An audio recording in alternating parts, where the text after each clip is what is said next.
All right, guys. So, welcome to S.O.D Talk. Now, this video is going to be sponsored by nobody. Why? Because I don't get paid for this. I do it because it's fun. But I do want to shout out the FIU Golden Panthers. Should be popping up right here on the screen.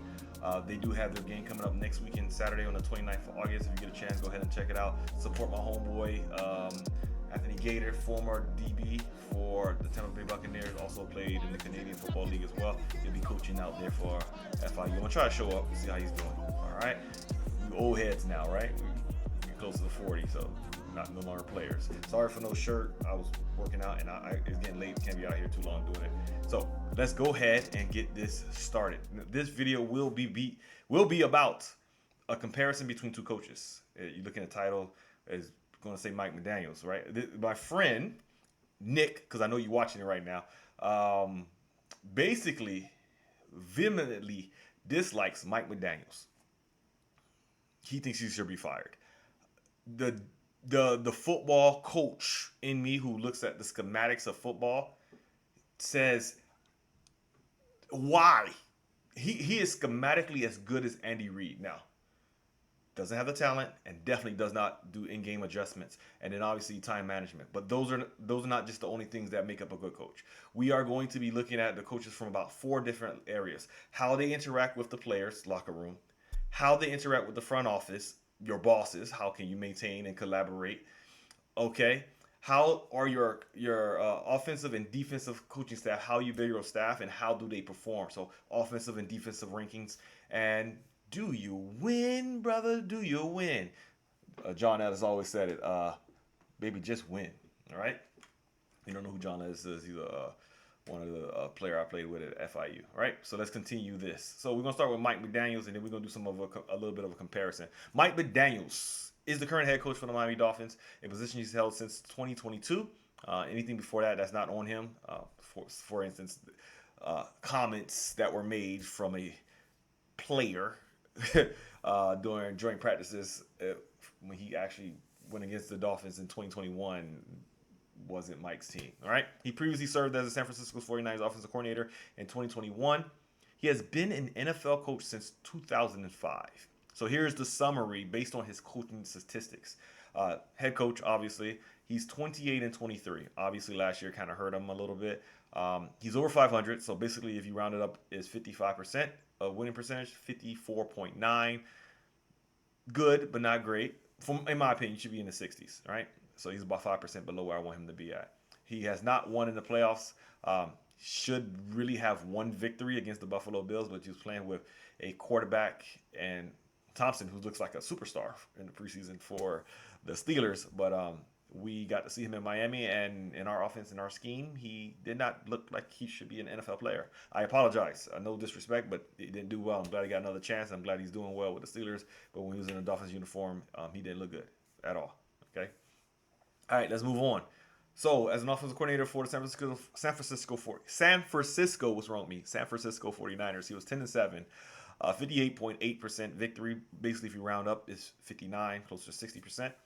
He won 2 playoff games, so that's what really kind of we're going to be the sticking point for a lot of fans. What'd you do in the playoffs? I personally do not put that much weight on playoff victories. Nobody in the NFL is trying to lose. People's jobs are on the line. People can get fired. Their children get food in their mouths. These are grown men. I understand there's games where you come and you like ready for but bro, you are always ready. This is not college where you just walk into a game and you might find, and that's why you see young players get put on the ass. But NFL players, they come to play every game. Now the coaching staff might be a little bit ready, but the playoff games feel different. Man, go watch an season opener. It's the same thing. Watch a game where a team needs a victory. Watch a game like when the Dolphins played Tennessee Titans to get into the playoffs and they got blown out. The boys came out, they just got blown out. It wasn't good. It's about talent and it's about how good you are. In the NFL, every week counts. It's about talent and how well the coaching staff puts you in a position to be victorious. So let's move on. The Miami Dolphins highlights for Mike McDaniels. He led the Dolphins to the playoff berth in his first two seasons, so back-to-back playoff in 2022 and 2023. In the 2023 season, he recorded the most wins for the Miami Dolphins. I don't even know how long. I think it was like 12 years. But it was 11 victories, double-digit victories, all right? His team recorded an NFL record 726 offensive yards in a game against the Denver Broncos. We know about that game, all right? Um, Peanut Gallery. I know I got fans, people out there going to say, "What does it matter? He lost anyway." It's about telling you what he was able to do with the talent that he had on his roster when healthy. Right, San Francisco, in his single season as offensive coordinator, the 49ers ranked 7th in total offense and 13th in scoring offense. The team reached the NFC Championship game. The offense included 4 Pro Bowl selections. So he was able to get 4 players, the talent he had, put them in positions to be victorious, 4 of them into the Pro Bowl. All right, so let's elaborate on his offensive scheme and the impact on the Dolphins' performance. Mike McDaniel's offensive scheme have had a significant impact on the Miami Dolphins' performance since he became head coach in 2022. The offense has transformed into one of the league's most explosive units, except for 2024, and we'll get into some of those issues. Largely due to Mike McDaniel's innovative approach. Okay, let's elaborate. Emphasis on speed and creating mismatches. When people say, "Oh, I don't really know what's the identity of this team," it's simple. If you understand football, you have a great idea. He likes to spread you out horizontally in the run game, which forces your linebackers, your defensive linemen to force to come out and open up the middle of the field. Why? Because you have to stop the run. Just like any coach, you need to run the ball to be able to create the pass. He's literally, there's nothing new about it. It just, instead of running and bringing them down to the box and trying to beat them over the top, he's trying to spread them out horizontally and beat them in the middle. It's simple. And when he was able to run the ball effectively, it forced defenses to be able to spread out their team, or bring safeties up to be able to get into that D alley, or force linebackers to get on their horse and start running. So once you get play action, you come back to the middle field and you kill teams with dagger, post, slant, digs, and all these in-breaking routes. And with the speed that you have to allow them to get these players into the middle field so quickly, it was an amazing thing. It's hard to defend it. It really is hard to defend. Like, just thinking about it from a conceptual standpoint, it's incredibly hard to defend. And if you bring your safeties to keep your linebackers in the middle field, or you spread your linebackers and bring your safeties down, the speed allows them to get over the top, and now you can beat them over the top. It creates an issue and say, "Hey, defense, what do you want to give me so I can take it?" If you drop everybody back in the coverage and you have enough speed to actually come to rally up to the run game, now I'm gonna dump it off, kind of like what happened in 2024. However, you lost the explosiveness because you don't have the offensive line to block for you to provide you with time, nor the run game to pull defenders up to the line of scrimmage. So we'll get more into that and talk about how having an offensive line is essential to any offensive scheme, like trench play. All right, emphasis on speed and creating mismatches. Mike McDaniel's offense is built around maximizing the speed of players like Tyreek Hill and Jalen Waddle. He uses pre-snap motion, shifts, and creative alignment to create advantageous matchups and put his playmakers into space, making it difficult for defenses to key in on specific players or plays. This is why it's hard to play man against him, because of the motion. It allows not just the quarterback, because he runs a lot of option routes. This allows the receivers to dictate the coverage of the defense into, okay, they're gonna have to go into zone, so I can go ahead. If they're in cover 2, I can go into that honey hole. Oh my God, they're in cover 3, dagger, I can break that and go inside. They in man post, I'm taking them deep. Like, it allows you to do these different things to get away from different coverages. And then Tua reads it, the receivers reads it, they see the same thing. Easy completion. It's almost impossible when you could do that. It's something the Patriots used to do, but just closer to the line of scrimmage with Wes Welker. All right, it's a creative run game. The Dolphins' offense uses a diverse run game, utilizing various personnel groupings. Using various personnel groupings, backfield action, and misdirection. While they have relied on outside runs and sweeps, there have been discussions of potentially incorporating more inside and gap scheme to make the run game more versatile and less predictable. Now, think about this. If they can run inside zone and force linebackers to step into the game, now they're packing the middle of the box, right?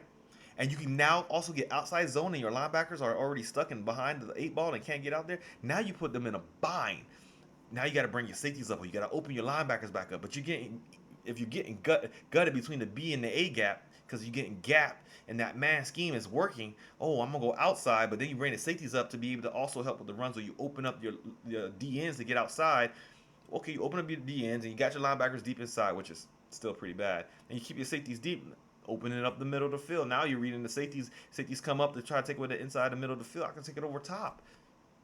And if you leave both safeties and staying too high, you have numbers. And if you already can run the game, you already got an extra blocker than the defense can bring. It's a hat on a hat. And a running back got no free hitter to be able to make a play on him. This is so important. This is the fundamental issue that has been the issue for the Miami Dolphins. It's been the O-line. And in 2023, when they had a healthy O-line, they were dominant. They were so dominant. They had 80% of their offensive line get hurt, and they still was a top 5 run team. And they lost linemen since that Denver game, losing the offensive lineman. Connor Williams in and out, and then he was finally completely out, and which unfortunately affected his career. I think that was the only season Austin Jackson played the whole game. Hunt, he got hurt. Terrell Armstead, he got hurt. That's 3 linemen and your best lineman as well. Win, he got hurt. That whole left side decimated. Your center, gone. Your right guard, gone. You only had your starting right tackle. It's impossible to win like that when you lose 80% of your offensive line. It doesn't matter if you have everything else. Trench play is more important. Look at the Buffalo Bills this season. They lost skilled players that were exceptional. Yes, his quarterback played very well, but they didn't just win because they had an exceptional quarterback.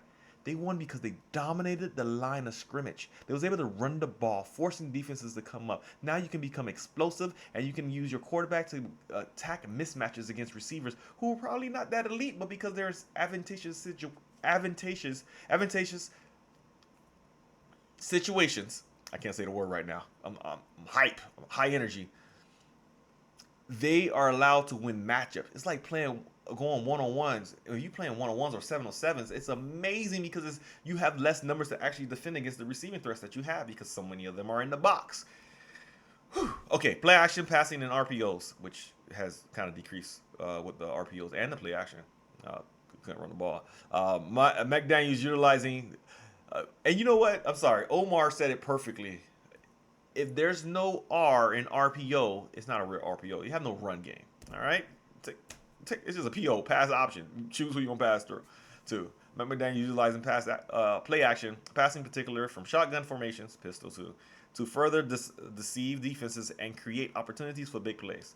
The Dolphins have also incorporated RPO, run pass option concepts, which allow Tua to read the defense and either hand off the ball or throw it based on defensive alignments and coverages. If you feel like Tua is a one read quarterback, I implore you to go look at the film, especially last year when he did play. If anything, it was his best year going through multiple reads. He reads through the defenses extremely fast, and a lot of the things that he struggled on is things that made other quarterbacks struggle. A good example is the tape that I have on the Miami Dolphins front seven showing pressure. Go back and look at that video, and it shows Matthew Stafford, who a lot of people have as a top 10 quarterback, throwing interceptions and incompletions and dumping the ball off because of pressure onto him, and then getting confused by adjustments and switches and banjo calls within the secondary that changes responsibilities mid-play for the defense, and the quarterback's not being able to key onto that. Whew. As somebody who coached and played football, it's so frustrating to speak to fans who don't understand what they're talking about, and it's my job to educate you guys. So please watch some of these videos, ask me some questions. I'm ready for this. Please let me help you. All right. Next, Tua Tagovailoa's development in Mike McDaniel's scheme has played to Tua's strengths, particularly his intermediate passing and ability to deliver accurate throws. The system aims to give Tua clear reads and opportunities to quickly get the ball to his playmakers in space. Obviously, try to make it easier for him. And I mean, I think that's what a coach's job is, to put players in position to be successful. That's the whole point. If the play don't get done and I put you in a position to be successful, then that's a talent issue. I put you there, win the play. Story time. There's an example when I was first coaching. There was a safety who I knew the ball was going to go up the C gap. I knew it was coming to the C gap. That's where we was weak at. We had you as a hang safety. You was in the box. I'm like, hey, bro, you got to come up and play. The linebacker's going to feel. That fullback's not going to be there. He's gonna go inside. He's gonna try to wall off that linebacker. It's gonna be are the free hitter. Free hitter means I'm game planning for you to make that tackle. He comes up, he's in the right spot, and he get ran over. And I'm like, okay, as a coach, I'm like, hey, you gotta get lower. You gotta thrust your hips. Get underneath his pads. Show him where to go. Attack that hip and drive through. Come from the outside in. So because if you go from the outside in and that linebacker falls off, you got an opportunity to get help from that side. Don't let him bounce outside of you because there ain't nobody out there but a DB and my DB over there in man coverage right now. We run the play again. They flip it around. I'm like, hey, it's coming, it's coming, it's coming. He comes up the field and he comes outside in, misses the tackle, goes for his legs instead of actually driving through his hip like I taught him, and misses a tackle. The kid never sees the field again. Not, I wasn't the head coach, so I didn't even make that decision. But I definitely second the decision. It's not because I was a bad coach that the player failed. The player talent or inability to follow the coaching that I provided was the issue. It's a very simplistic point, but sometimes talent, like new concept, right? The talent wasn't good enough, and I love the kid. I thought the kid could continue to improve and play, but you got to show something. I can't risk my job. I got paid to do that. I won't get paid anymore if you don't perform. I can't risk that if I can't trust you. Okay. Challenges areas for potential adjustment. While the scheme is designed to create big plays, the Dolphins have sometimes struggled to sustain drives consistently, particularly in situations like short yardage or goal line, which the Miami Dolphins run game within 2 yards on third down and fourth down has averaged negative, not positive, negative 1 yard contact. The running backs are getting hit behind the line of scrimmage on average in those situations. What do you want me to do as a coach? I can't scheme nothing up if you're getting hit that way. Now, some of it is that outside zone and other stuff that Mike McDaniels love to play. I think he gets a little too cute. This is where the gap and power run needs to come into play. But even when he did run that, he ran it with the fullback. Got it once. We cheered. Next time he gives it to the fullback, he fumbles. Like, what do you want him to do? I can't trust him. He fumbling the ball. He can't even hold it. I run it inside right behind Liam Eichenberg, and he gets blown up, pushed back 2 yards.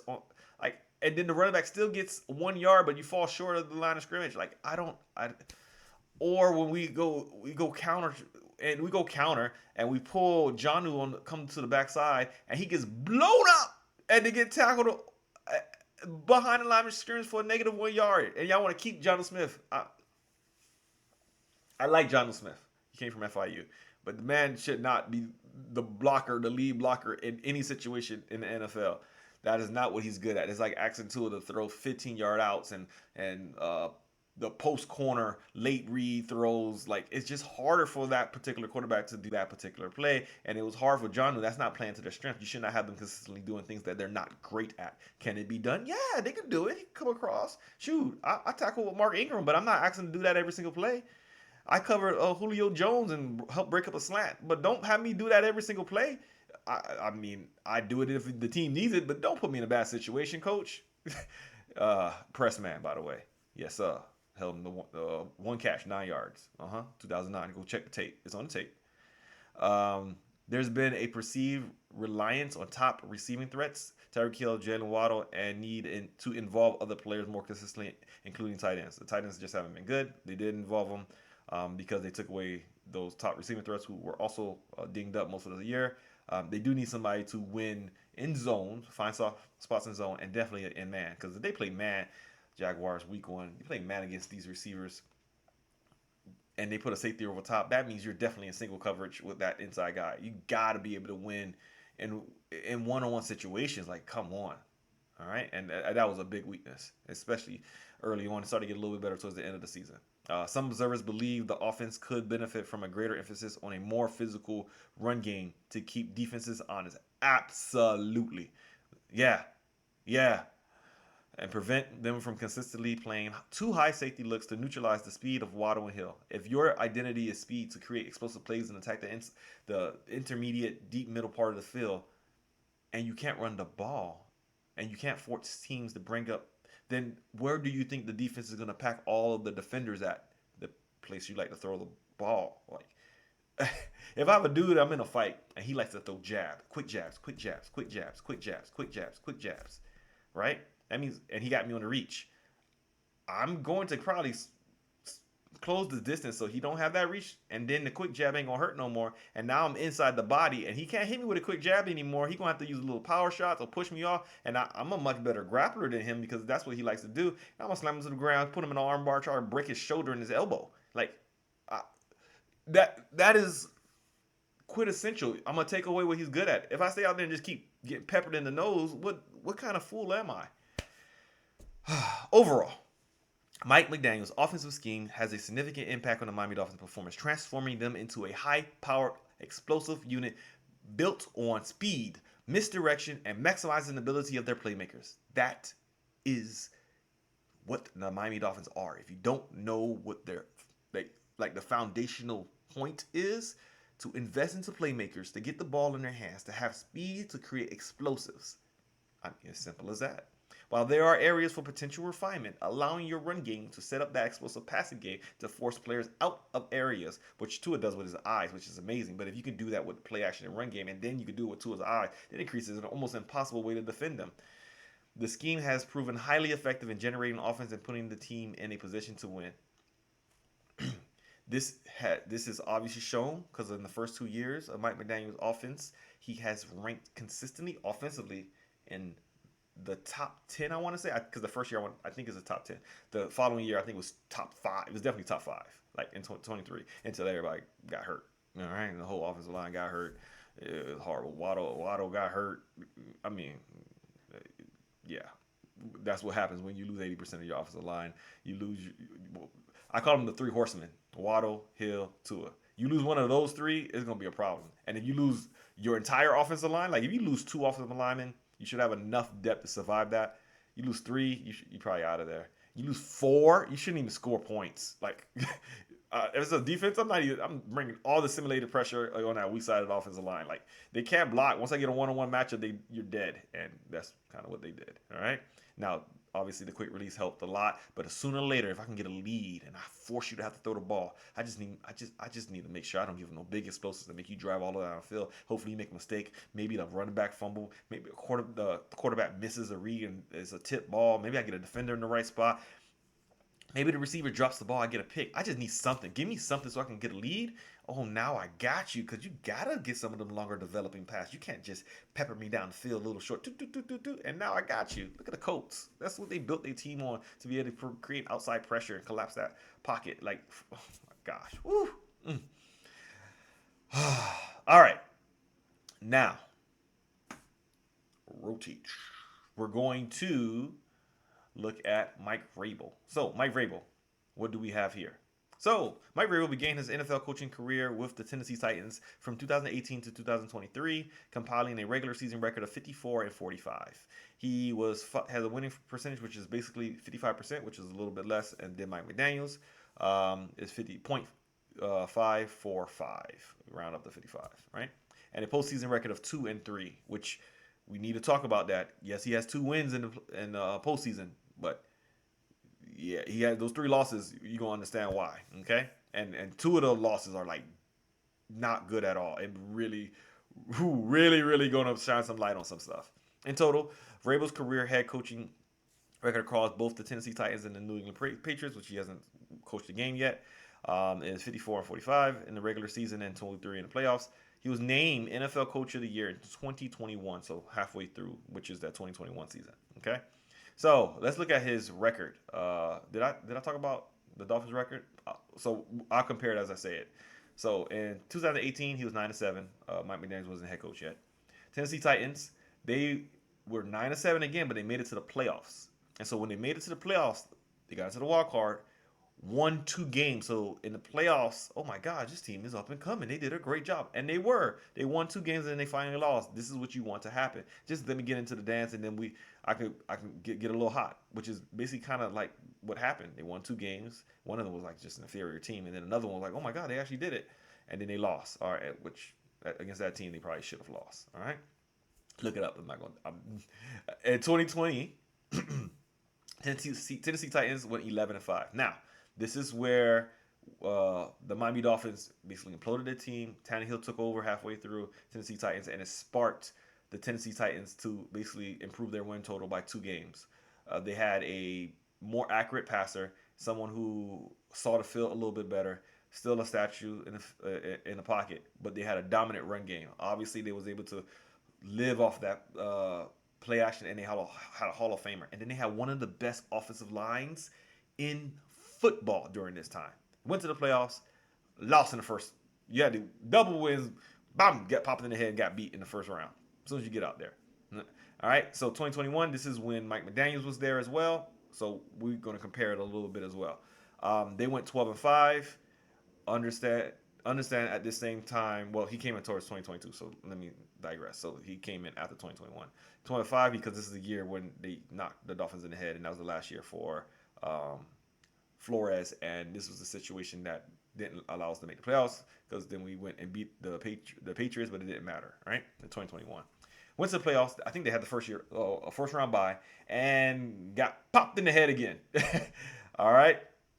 So as we go ahead and move on, and by the way, in 2019, thank you. You beat the Patriots and made Brady realize the Patriots wasn't for him anymore, and he got out of this division. Thank you so much. Ever since then, we've been pretty much owning the Patriots. Every time Tua has played, he's like literally undefeated against the Patriots and the Jets. I wish he had a little bit more success against the Bills. And I put that more just because Josh Allen has really improved. Like from what I did not like him. He looked bad. He liked Zach Wilson. Omar, great example. And then he learned some accuracy. And unfortunately, he had everything else. And then once he got some accuracy, there you go. All right, then 2022 happened. This is the year that the Miami Dolphins went 9-7. However, they were like 8-3 at one point. Tua got hurt, and they lost all 4 games. And that should tell you something. They still made the playoffs because they won one game. Sorry, they won the last game against the Jets. And they got to the playoffs, and then they almost beat the Bills, who won the division. And I promise you, if they had any kind of a quarterback that was not so horrible, because the defense played out of their mind, we would have had our first win in the playoffs. We should have beat the Bills. Like, it was no reason why they were even down by multiple scores, and the defense scored. Like, we were supposed to win that game. Tua plays, we win the game, and you don't even know what could happen. Like, Tua might come back. But yeah, he went. Tennessee Titans went 7-10. Obviously, they made the playoffs, but it's not even about going 7-10. It's how he finished. All right, and I'm gonna explain that when I get to the last season. There became rumblings. They brought in a new GM. The issues that really happened was Mike Vrabel did not like the philosophical change where it became more collaborative. He believed more in one band, one sound, my voice be the leading voice, and obviously. Ownership wasn't a huge fan. They love Vrabel, but that's not how they wanted to move forward and how the NFL was evolving. Yeah, I mean, I get it. As a coach, I want my voice to be heard, but I believe in collaborative because I want your specialties to shine through to allow me to get the best talent that's possible, and I want my specialties to shine through and say, hey, this is what I want to do. Can you give me talent that help me do this? And then you're like, hey, we need to make sure we be able to run the ball effectively. We need better offensive linemen, Greer.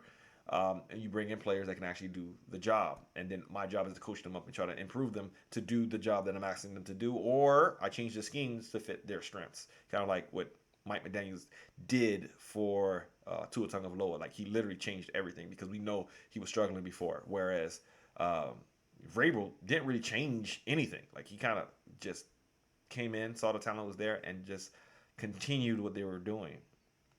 Already had a Hall of Fame running back who was improving. So yeah, and you had an offensive line. Like, it was pretty easy. It wasn't something that you had like, oh my God, how do I get this guy to improve? Okay. But in 2023, this is the year when the Dolphins were super. That was the championship year if they stayed healthy. I think they were good enough to beat the Chiefs because when healthy, Hill had a horrible game. Horrible game.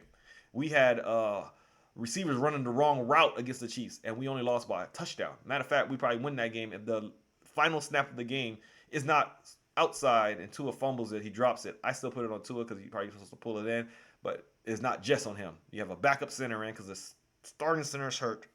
Injuries. And so because of that, the ball falls on the ground and we lose the ball on third down when you could have had an opportunity to tie that game. And I really, truly believe the Dolphins were the superior talent overall. Better coaching on the Chiefs, better quarterback on the Chiefs. better overall defense scheme, I think. Um, not to take anything from Fangio. I thought Fangio was a pretty good coach. Now, I do think that the players for the Dolphins, after going through some of it, did not take well to his coaching. Um, I don't want to speculate on why. I'm not a fan of how they handled it. As a player myself, and being in the locker room, I probably would have had issue with that. Uh, I had a coach in college that I wasn't a huge fan of. I won't even tell you what the position was, and he probably never know, never know. The only one who knows the strength and conditioning coach, because the strength and conditioning coach, because I was a walk on, and he tried my face for like 2 years straight until I finally got to play, and then he was like, "Yeah, we did it. We you was trying to walk, bro. You was hating him, and he's in the NFL right now. I'm not gonna tell you what team he's with. The strength and conditioning coach. He works for the NFL team right now. Um, but not to say he wasn't talented. He was a good coach, but I mean, he treated me like dirt.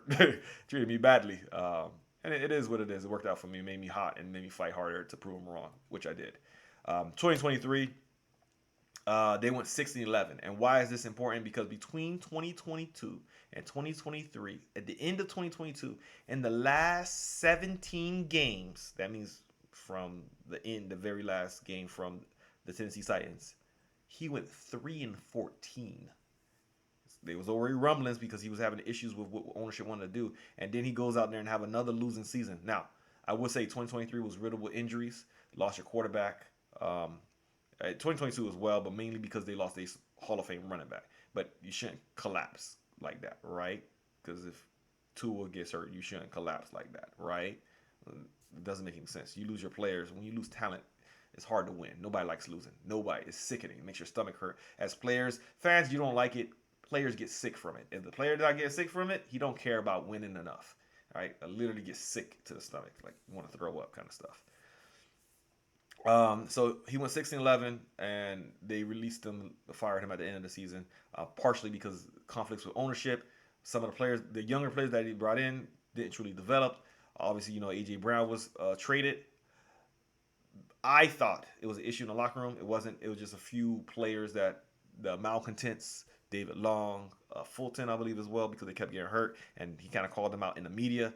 I think that's the wrong thing to do. You don't call. They don't got nothing to do. The media got nothing to do with the players. Like that's like you got an issue with your kid, and you go out there and you just start talking to like the newscast. It's not even talking to the school. Like you figured out in house. You take care of that so it can be fixed, so it can look better. Because when the child looks better, the whole family look better. Like you carry the name on the back.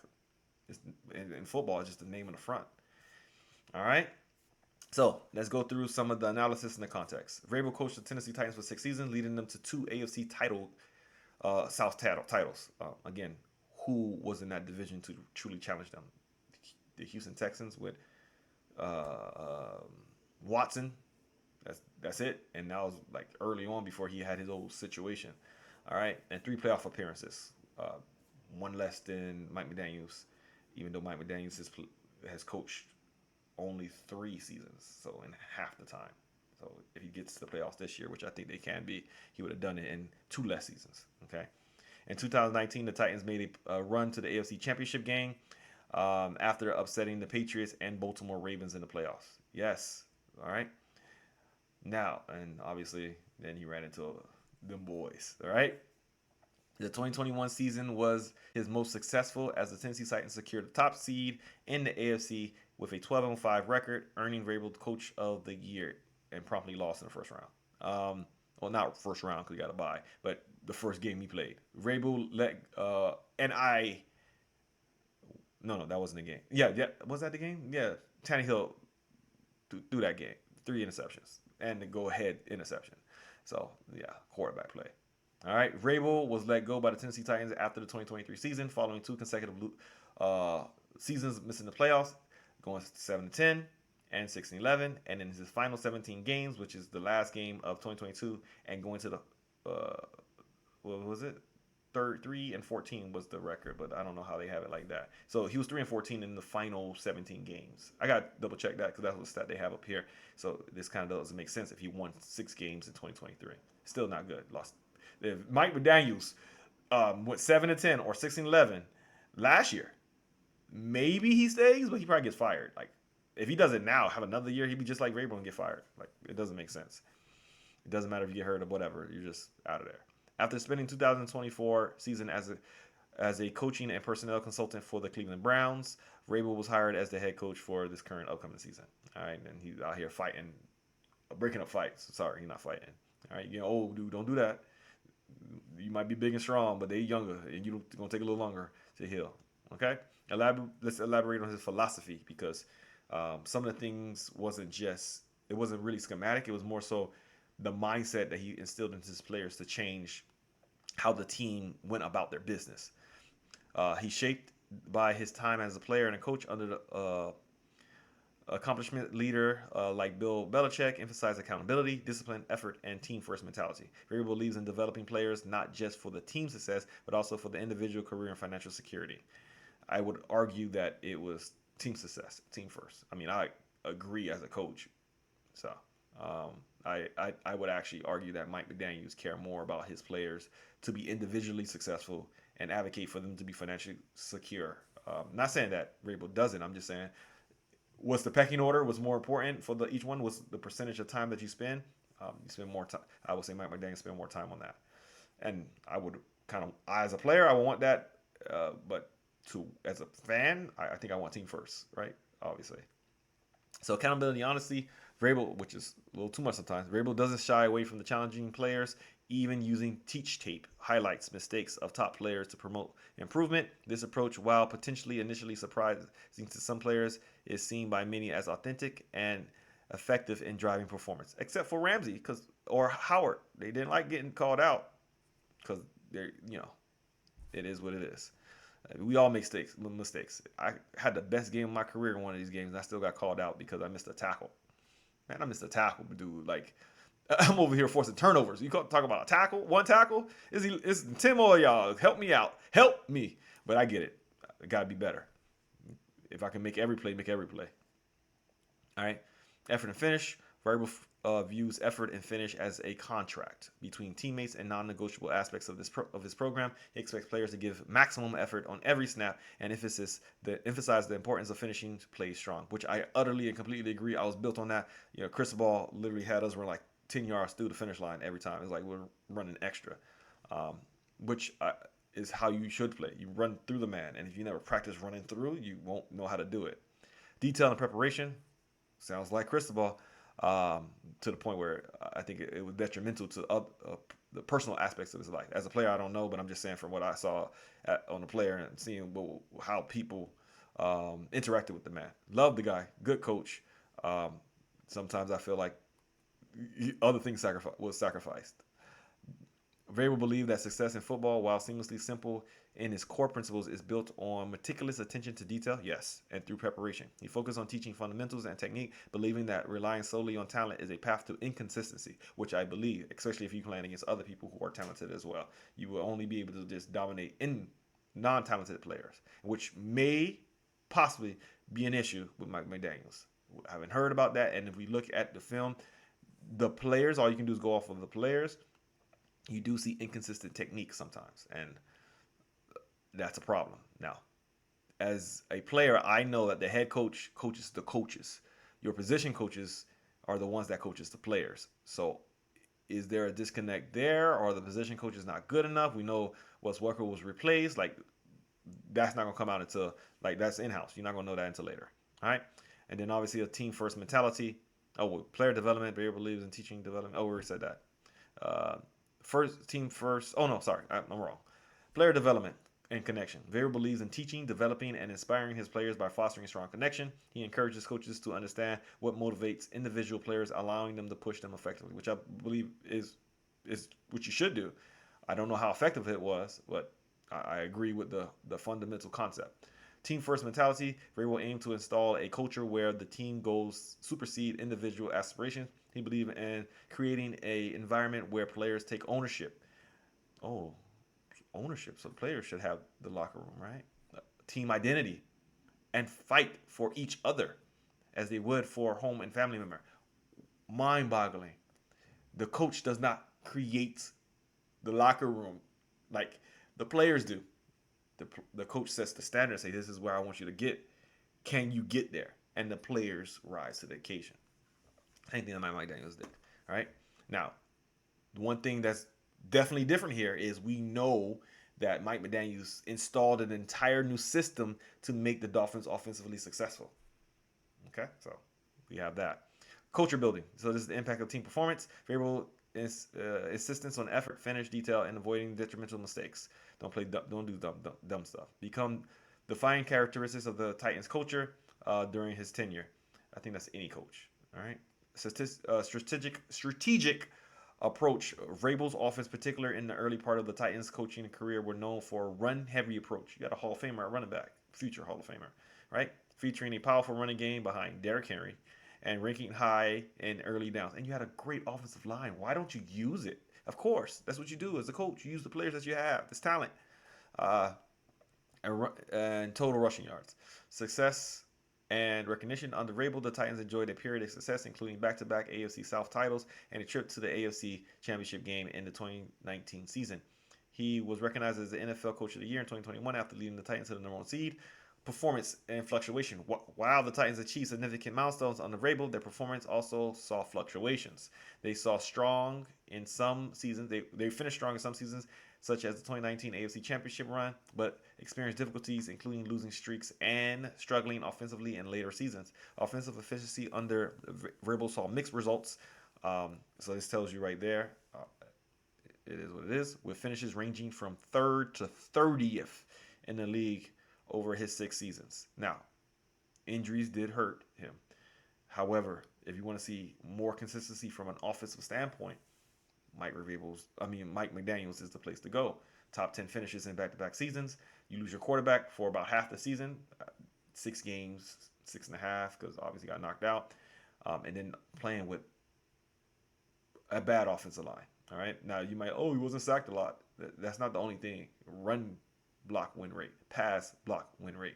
How long do they hold their blocks? Like, how much movement do they get? How much does the running back, how many yards before contact?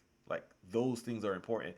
And when we had some of the injury, when Tua came out and when Jackson came out, like, injuries obviously too, but they were already not good. Like, you was already playing with 2 backup level players, and then Jackson got hurt. What were you planning on doing? And then you had your best one playing on scar tissue. Thank you, Armstead, for doing what you did for this team, bro. Like, and you still out here talk like, I want your autograph for a jersey. Like, and I don't really ask for offensive lineman jerseys. I played on defense. I was trying to hit y'all and come on cat blitz and stuff. But bro, yes, I'm a fan. I'm a fan. He's a fan. He a fan. He a fan. I'm a fan. All right. So, adaptability. Vrabel's philosophy, while having core tenets, also showed a willingness to adapt. For instance, while previously favoring a heavy run scheme, his priorities upon joining the Patriots in 2025 shifted towards addressing the offensive line. It didn't change. He's talking about protecting his quarterback. It didn't change. You want to build a strong offense. You're going to see they're going to be a run-first team. He's going to do the same thing that he did before. Now, because he don't have Derrick Henry, will he be able to incorporate a more balanced offense where it's not just play action and you can actually throw the ball? Now, what I will say is he hired a great offensive coordinator who is a guy who can throw the ball, and he's very good. Adaptability across the board. He can do whatever you want.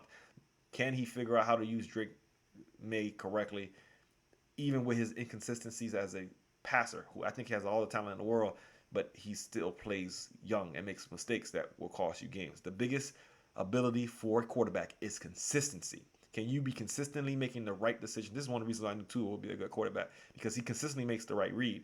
It's about getting to it on time. Now, that's coaching. Can you get his timing right, and you'll be all right. Drake May was inconsistent. Goes to the right guy, then he don't go to the right guy, and like, what are you doing? Like, then the accuracy was on across the board. Sometimes it's good, sometimes it's bad. That the thing that the media loves about creating plays off strip. Like, as a coach, I like that, but that's not how you win football games. That's how you. That's like, oh snap, parachute. Thank God the plane was crashed, but I had a way to get out of it. If you planning on your plane to crash, you on the wrong plane. If you planning for your scheme to fail, then what kind of scheme are you running? You should be planning for your scheme to be successful. And if something goes wrong, then you can put a cape on, like, oh, thank you, I appreciate it. But if your scheme is failing, then what's going on? You're doing it wrong. Your scheme should be the thing that gets you to that point, and then that 10% of the time, the 10 plays out of the 70 plays you play, oh dang, he made a play for us, dang, and then now a defense has to account for that. And Tua has done this. It's not a strong suit, but it shouldn't be a strong suit. This is not what you want to do on your team. You don't need that. That's not what you're supposed to have. You need a pocket passer. You need a quarterback that can be able to win from the pocket, force defenses to play against your scheme, and then finally a play or two, like from those type of players, a play or two, maybe three. He breaks the pocket, like, oh snap! And all this time while you're trying to break the scheme, now he can do something that's outside the scheme where it's like, oh dang, we got beat over top, or we got beat on this 3rd and 15, or he rolled out against the Rams and threw a dump off to Mostert, who got a 3rd and like 14 yards, picked the first down and kept the drive going, and now the defense is demoralized. And I'll tell you right now, it's demoralizing. A 3rd and long and you give it up, it hurts. Now you like, oh, next play, that junk hurts. You tired, and you could have got them off the field. Believe me that. In essence, Mike Vrabel's coaching philosophy centers on building a disciplined, accountable, and hardworking team. All those things are great. Every coach want to do that.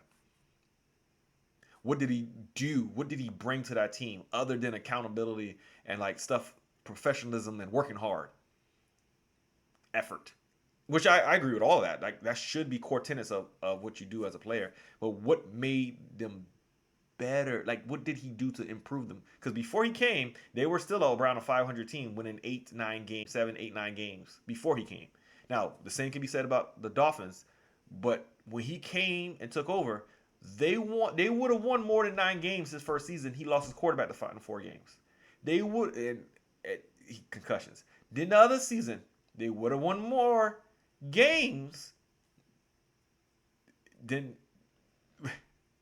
They would have won more games. I'm sorry, I'm over here like they would have won more games, but again, injuries, right? They would have won 11 games. They probably would have won more than that, and they probably won the division, but injuries lost the whole offensive line. Then last season, I think finally the lack of talent on offensive line, because I fundamentally don't agree with not building the trenches first. You went outside in. I believe you go inside out. Or just not hitting on enough of the investments, which they are trying to change, what led to an 8-9 record. And Tua get hurt again. If Tua didn't get hurt, they probably would have won 2 more games, won 10 games, and still went to the playoffs. Hopefully this makes Mike McDaniels look back at his team and say, okay, I need to focus on this and find counter punches, because that's the biggest thing I think he needs. Now, opinion time. I think Mike McDaniels let's say this, he brought more to the Miami Dolphins to be successful than what Vrabel brought to the Tennessee Titans to be successful. And I don't think that's too far-fetched, which to me tells me, also, Vrabel was fired because his inability to collaborate with the Titans. It was an issue with ownership. So that right there. Offensively, they were all over the place and showed no consistency on the offensive side of the ball. Defensively, they was consistently good, okay? Consistently a top half of the league defense, which you're supposed to, just like the Miami Dolphins, consistently a top half of the offense until you lose your quarterback in 2024. And they still, when Tua was on the field, top half. When he wasn't on the field, they were bad. And you had no O-line. Like, I don't even know how you even succeed with an O-line playing like that. And then obviously the locker room. Now, this is where I got to give it to Vrabel, because there's too many things that's coming out of the locker room, even though I think that's overblown. Ramsey having issues, and having other players come back and saying the Dolphins are soft, and is that a player thing? And then I think also the Dolphins, the secondary was a bit soft. The players that we got rid of. Not saying Ramsey was soft. I think Ramsey's a little selfish. It is what it is. I mean, he's an older player. He ain't here for the bullshit. I get it. Language, sorry if you have kids listening. But yeah, so at the end of the day, I believe Mike McDaniels is a superior coach than Mike Vrabel. Hot take. He has a better winning percentage. He took a quarterback who was considered to be a stopgap, who was middle of the pack, and made him a top 10 quarterback. If you don't think Tua is a top 10 quarterback, go look at the stats. Now, if you take injuries into account, okay, cool. If you think Tyreek Hill makes him, which I don't agree, I think as long as you give him something, go look at the 2 years when he was on the floor, and they had 3 offensive coordinators who didn't know what they were doing, and he was still able to perform very relatively well, right? Even his rookie year, like when the guy was playing on like one hip, like, to me, it doesn't make any sense. If you are evaluating, like, yeah, he has limitations. Anybody see he has more limitations than a lot of players who perform at his level, which is like, oh my God, is he really that good? Because he has those limitations: the arm strength, the ability to put velocity on the ball, not able to create outside of the pocket. Inaccuracy sometimes, especially when he's throwing on some of these outbreaking routes, having to throw the ball so early, which creates limitations of being able to go through some of the full field reads, because now he has to do it much quicker. Like those type of things, those are limitations, but he has a lot of strengths as well. All right, but the offense is built around him and Tyreek Hill, which is a Hall of Famer as well, but is more relying on the quarterback. Whereas Vrabel had a great offensive line, no doubt, and a Hall of Fame running back is much more sustainable and something that travels, which is what I think is more important to build if you're looking for playoff success, because defenses get better. You can game plan against those things, and you can game plan against a run game too, but now it's easier to counter it if you have a half decent quarterback and half decent receiver, which they had. The Dolphins didn't have a half decent run game and they have a half decent running back, but they didn't have a half decent O-line, and so you can't really counter it now, so it becomes that issue. So in conclusion, I think Mike McDaniels is a better coach. Now, is it a big gap? Not after this 8-9 season they just had. And this year, I do believe the Miami Dolphins will be a playoff team, and I don't believe the Patriots will be a playoff team. Now, it's a lot with the Patriots, a lot of turnover, so I can't say that. And I don't know how it's going to gel. But looking at the Miami Dolphins and their schedule and how they improved, if they can run the ball and not get injuries, they will be a top of the half offense, maybe even top 10. And the secondary is not so bad that people could just pick on them any kind of way. They will be a top 10, bordering on top 5. I don't think it'll be top 5. I think it'll be between 6 and 10, because the pass rush is going to be so good. And then the interior defense, they have a rotation of 3 defensive tackles that will help stop the run. When they go into the 3-4 look, which 3-3 look, and they can bring pressure from all these different places. And then when they get into, I want to call it rip current, when they got Jonnu, Jalen Phillips, Chubb, Chop, all 4 of them on the line. When you know they passing the ball, throw one middle linebacker out there, maybe Dobbs or Brooks, who can actually cover the middle of the field. And the rest of we got DBs. Oh. Hey, Dolphins, get a lead, and let us get after the quarterback. You get a lead, give us a lead that's more than 8. Man, the Dolphins gonna look dominant because they're gonna play right into our hands. So, I want to go ahead and thank you for allowing me to be your host. Thank you for coming to S.O.D Talk. Thank you for waiting for me to go ahead and bring this to you. I'll try to bring this on a consistent basis. Look for me to bring these things to you at least every Friday or Sunday. These are the days I'll be able to do it for you guys. Join the S.O.D Squad. Like, comment, subscribe, and I'll see you next time.